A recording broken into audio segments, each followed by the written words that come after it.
Better Booty month 3, day 1. Very excited for this month. There's less cardio and more weights, which I'm always very excited about.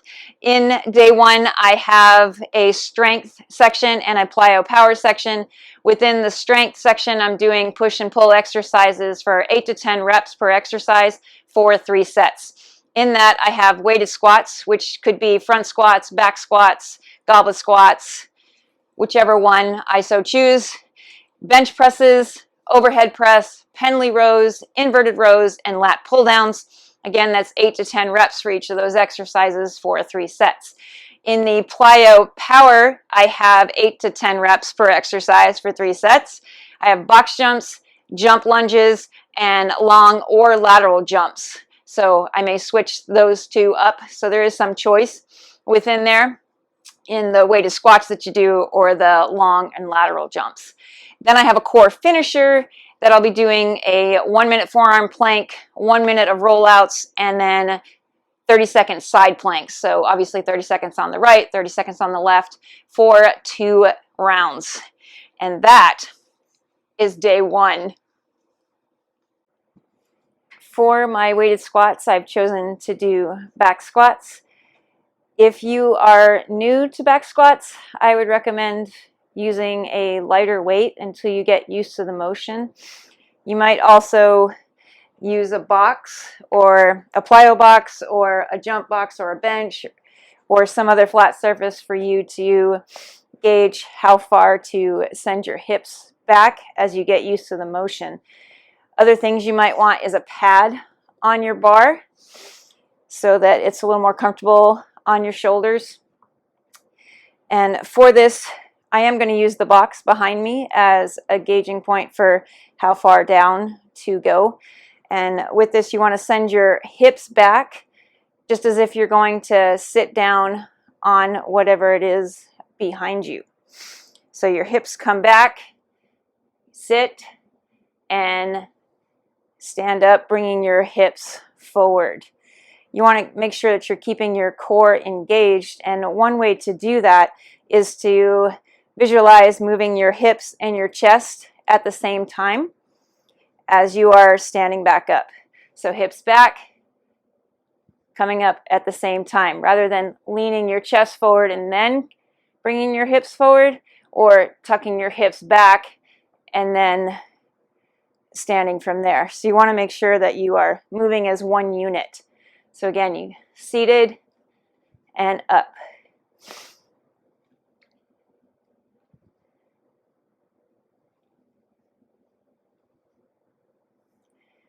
And that's the back squat. I thought I would show you the back squat from the side as well. So again, boxes behind me. You send your hips back and come forward. Hips back. Again, your torso and your hips move as one unit as you stand up, rather than coming with your chest first and then moving your hips up, or starting at your hips and pushing back and driving them up. You want to move as one unit.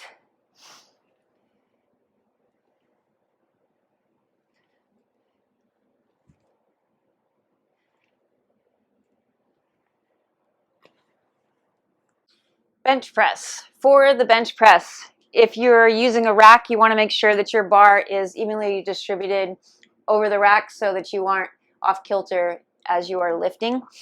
Where you place your bench is in the center of that bar once it is in the rack. My bar actually has markings on it to clarify where you place your bench and about where your hands are going to be. It's just a smooth bar, and then the sections where you would be gripping, it actually has like a grip section on the bar, which I can show you using this other bar. So yeah, there's like a smooth section, and then there's like this grippy section on the bar. So that helps to clarify where you want to place things. So for the bench press, I am actually going to take my hair out for this just so that my head lays flat on the bench. Again, you want your bench in the center. Mine has the markings to clarify where that is exactly. You want to lay back on your bench and make sure you watch your head. You don't want to knock your head as you're getting under your bar. So, body is placed on the bench. My head is fully on the bench. You don't want your head hanging off the side or off the back of your bench. You want to make sure that you're fully supported. And my eyes are basically looking right at the bar. So I have about this much space of my head above the bar. So it's more at eye level as far as like where I'm looking at on the bar. Now, like I said, my bar actually has marks on it. So there's these little tick marks here to show me about where I want to put my hands. So as you're coming at the bar, you want to make sure you reach from the bottom. You don't want to like come down from the top and grip it because you're going to put undue stress on your wrists. So you want to make sure you're coming from the bottom. Come up, place your hands in the section where you have the tick mark, or really what's comfortable for you and your body. So if you're using a bar that does not have any marks on it, choose what is most comfortable for you so that you don't obviously hurt yourself. Now, where your feet are, you don't want your feet way out here. You want to make sure that they are under your knees, because you do like push through your feet and you're kind of engage your glutes and engage your core as you are doing this lift. When you do that, your back is going to be arched a bit. So that's not something to be concerned about if you're arching as you are doing a bench press. So your arms, you're going to want them at about 70, 75 degrees. You don't want to be at 90 degrees because that's going to put way too much stress on your rotator cuffs. So as you are lifting, you come straight up and out over your chest. You're going to bring the bar straight down to your chest and then back up. So you come down to your chest. Again, my elbows are flared. They're not super close to my body. And back up. Down and up. And you'll notice I do have an arch to my back. It's not completely flat on the bench. When you bring the bar back to the rack, you want to make sure you come all the way up first and then move your bar back and down rather than trying to swoop it onto the rack. And that is the bench press. Overhead press. For the overhead press, you want to get your bar into position. You might do that from the floor or a raised surface or even a squat rack. Just going to get your bar up in your hands. You want to place your hands just outside of your shoulders. Your elbows are actually a little bit forward. They're not going to be like right back here along the side of your body. They do come forward a little bit. So your hands are placed just outside your shoulders. You want to make sure that your wrists are not bent backwards. You want to keep a nice neutral wrist as you are raising that bar up over your head. And you want that line of the bar to be as straight as possible. So you, in order to lift the bar in a straight line up over your head, you are going to have to stick your chest out a little bit. Don't overarch your back as you do that. Your head comes back. You like tuck your chin a little bit back so that as you are raising that bar up, you don't knock yourself in the chin. So you want to make sure that you are engaging your core as you lift up overhead as well as your glutes. If you do that, you will avoid overarching your back as well. So notice that my wrists and elbows are in alignment. Stick your chest out a little bit, tuck head back, raise the bar up straight over your head. As you do that, you're going to come back into a neutral position. So you don't want to overextend by having your arms way back over your head because you're trying to stick your head out further. So you want to make sure that you are keeping in a straight line. And then bring that bar back down to just about your mid-neck level or shoulder level. You don't want to come all the way down to your chest. You want to keep it right about shoulder level. It's kind of mid-neck on me, or your like clavicle. And again, up and overhead and back down. Notice you have to stick your chest out a little bit and your chin comes back just a little bit so that you do not hit yourself with the bar as you bring it up overhead. Again, keep your glutes and your core engaged. It'll keep you from overarching your back, and you want to keep your wrists neutral. So down, back up. And that's the overhead press. Pendlay row. For the Pendlay row, it's set up very similarly to a deadlift as far as how your body is positioned. So you're going to walk up to your bar. Your feet are going to be about shoulder width apart. You might need them a little wider depending on how long your legs are, and you might even want to flare your feet outward depending on the length of your legs. But a comfortable deadlift stance, and just like a deadlift, you're going to have your shoulders back. You can do that by pulling them back, or you can raise your arms and pull your shoulders back to make sure that they are in the right position. From here, you hinge at the hip, and then you drop your arms to the bar by dropping your hips rather than reaching down and rounding your back with that reach. You want to make sure that you shoulders back, hinge at the hip, arms out, and then drop yourself to the bar as you would in a deadlift. From here, it's the same position the entire time. As you pull that bar up to your chest, some people say, you know, pull it up towards your belly button. Generally, it's going to be right about nipple level as you pull that up. You want to make sure for an actual Pendlay row that you let your bar come down all the way to the floor again.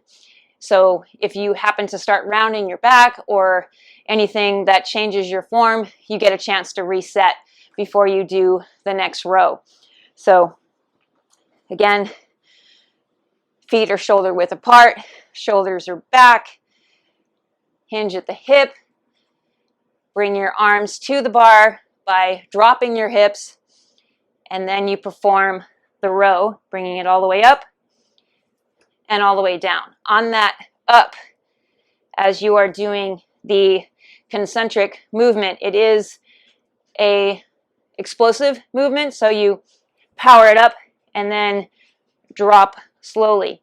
Again, maintaining a neutral back the entire time, but you are bringing the bar, the weight plates, all the way to the floor.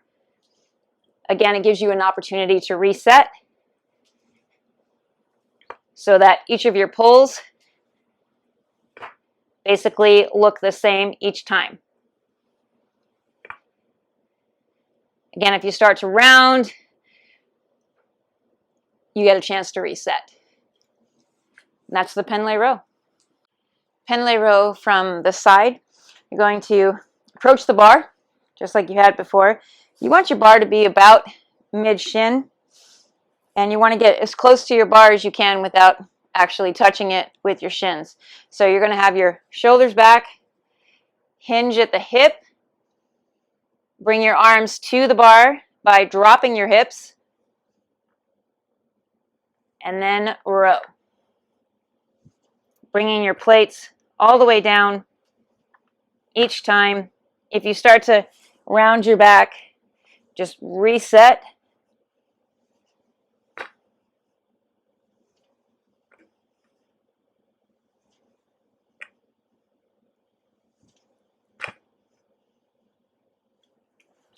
That's the Pendlay row.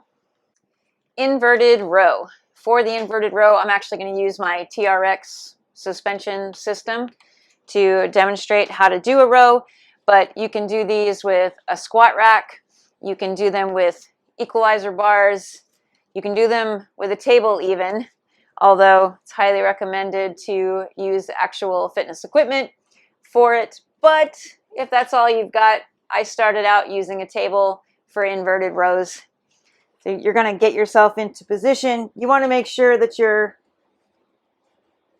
basically in a flat tabletop position.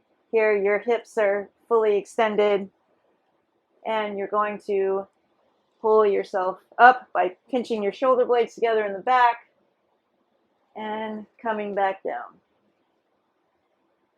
You can also start in a horizontal position with your hands, and as you come up, you twist into a vertical position. You can make these even a little bit tougher by having your legs out straight.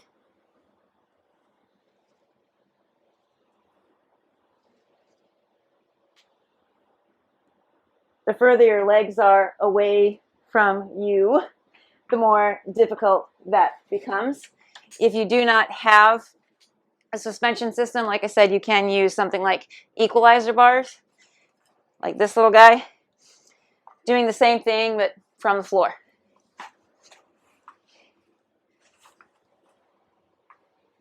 So you're going to be under your bar, and you pull yourself up just like you would in the suspension system, bringing your chest to the bar and squeezing your shoulder blades at the back.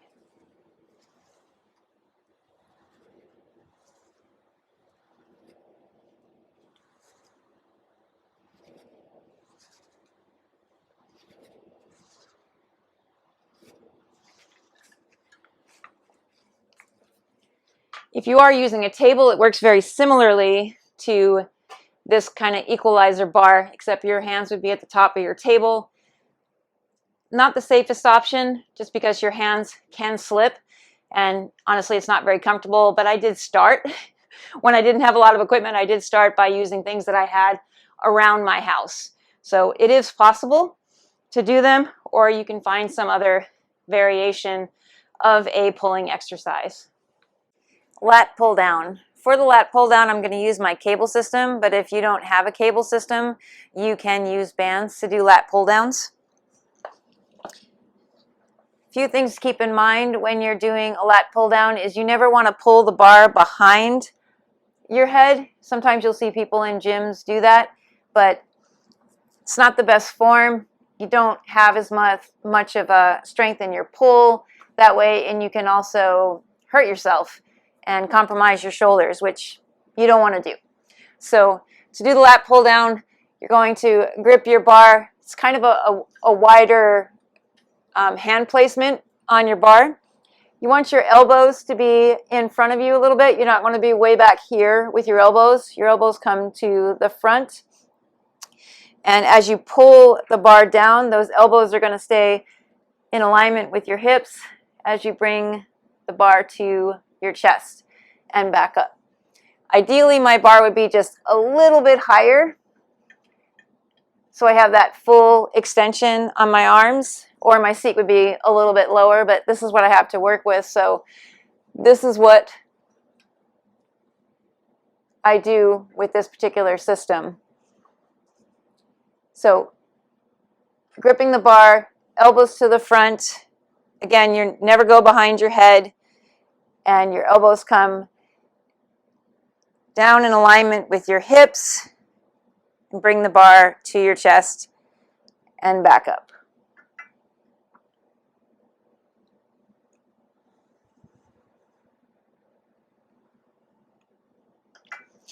If you are not feeling your lats engage as much as maybe your biceps in this exercise, one thing you can do to help you make that mind to muscle connection would be to change your grip. So most often you grab the bar with your thumb underneath it so you get a nice tight grip on the bar. But if you're having trouble feeling that engagement, you can change the grip to more of a hook grip. So your thumb would be over the top of the bar. And so when you're pulling down, visualize pulling your elbows down, and you should feel more engagement in your lats with this kind of a hook grip than you would if you have a full grip where your thumb is underneath the bar. So arms straight up, hook the bar with your thumb over the top of the bar. Again, your elbows are still in front, and you're going to pull the bar down to your chest and back up using that hook grip. You should feel more engagement in your lats than you do if you have your hand fully around the bar with your thumb underneath it. So hook grip really helps with that muscle to mind connection, or mind to muscle connection.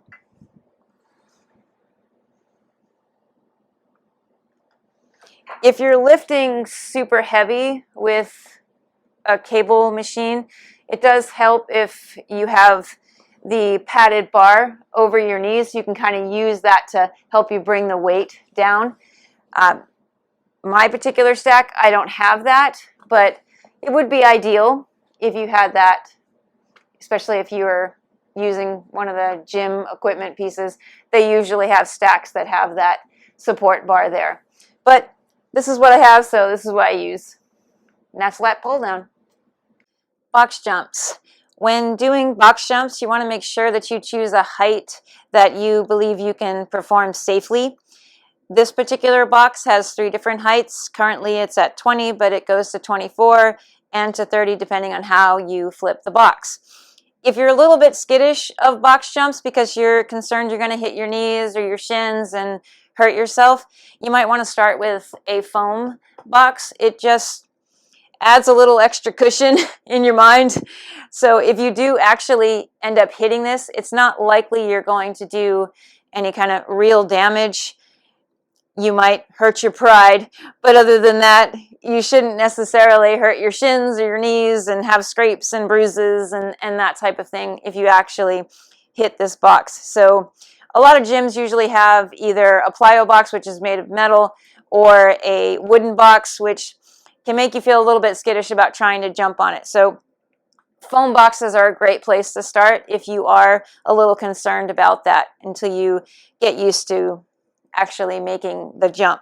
So for box jumps, you stand behind the box or in front of it, depending on your perspective, and you're going to send your hips back and your arms back and propel yourself up. So you're pushing through your feet, coming up onto your toes, and then into the air and onto the box. Landing with fairly soft knees. So you don't want to put too much pressure on your knees as you do that jump. So you notice my knees are slightly bent. I have seen some people jump on a box where their legs are almost straight. I prefer not to do that.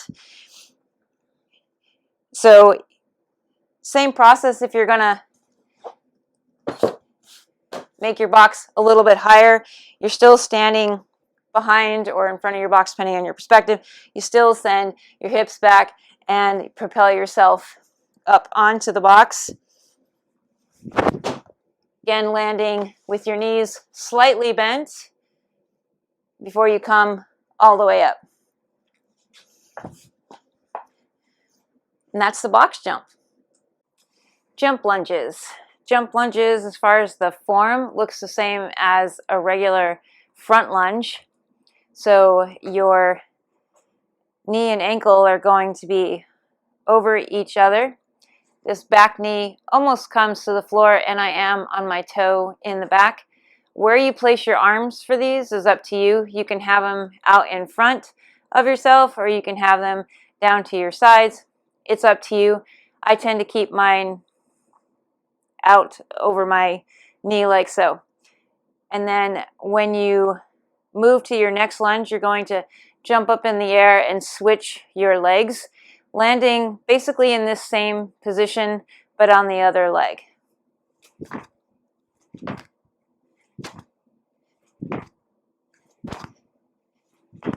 Like so. So each time I land, this form is the same.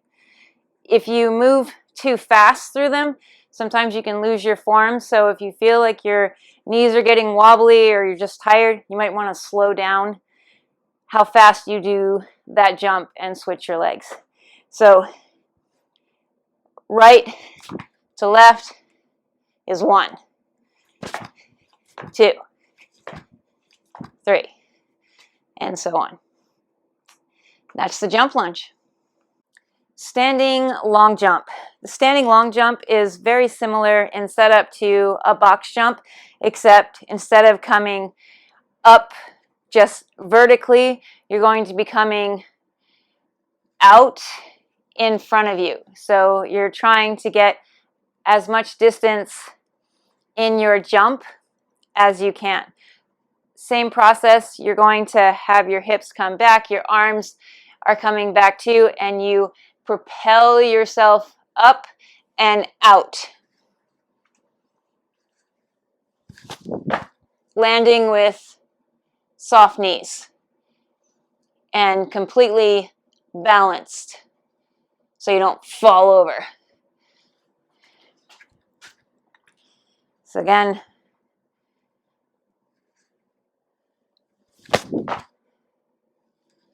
like so.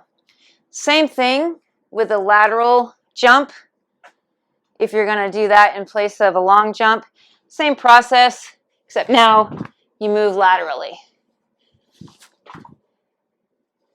Still want to land softly so you're not putting too much of an impact on your knees. And that's the long jump or the lateral jump. And again, you're trying to get as much distance as you can in each type of jump. Forearm plank.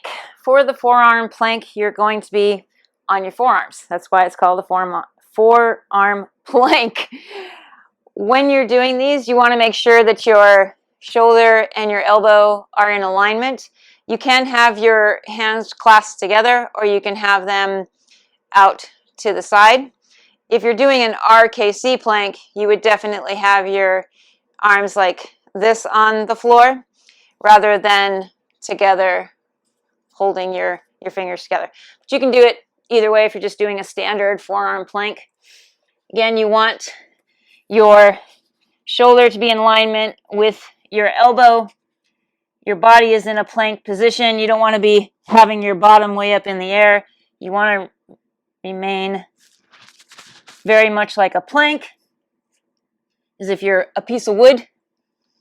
And you're gonna, for the 1 minute, obviously you would stay in this position for 1 minute, or you can have your hands clasped together. Your feet can be wide, or you can have them close together. Again, just remember to keep your bottom down. You don't want to be way up in the air, and keep everything in alignment. Side planks. You can do these on your forearm. I prefer to be all the way up on my hand. So your shoulder, your elbow, and your wrist are going to be in alignment.